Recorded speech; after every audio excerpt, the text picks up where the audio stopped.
এই স্কুলে আমি লেখাপড়া করেছি, এই স্কুল থেকে আমি এসএসসি পাস করেছি। এই মাটা আমার সব চেনা। আমার রংপুরই কেটেছে আমার কিশোর বয়স, যুবক বয়স, পুরা বয়স এই রংপুর। আমার এই রংপুরেই আমার জন্য, এই রংপুর শহরে আমি বসবাস করেছি।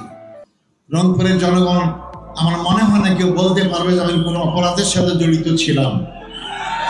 আমি কোনো অপরাধের সাথে জড়িত ছিলাম না, কিন্তু আমাকে সে অপরাধী বানানো হয়ে গেল। রংপুরবাসী সাক্ষী, এবং যারা সাক্ষী দিয়েছেন তারাও কিন্তু পরবর্তী সময় বলেছেন যে আমাদেরকে জোর জুলুম করে আমাদেরকে মিথ্যা সাক্ষী দিতে বাধ্য করা হয়েছে। আমার এখন কারোর প্রতি কোনো ক্ষোভ নাই, দুঃখ নাই। আমি চাই আমার অঞ্চল, আমার বাংলাদেশকে আবার মানুষের জন্য বসবাস উপযুক্ত করার পরিবেশ সৃষ্টি করার জন্য।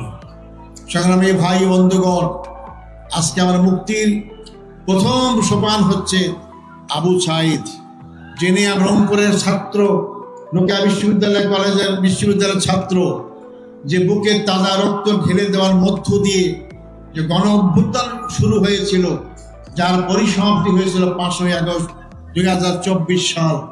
2024 সাল 5ই আগস্ট না হলে আপনারা আমার জানাজা পড়তেন বা পড়তে পারতেন।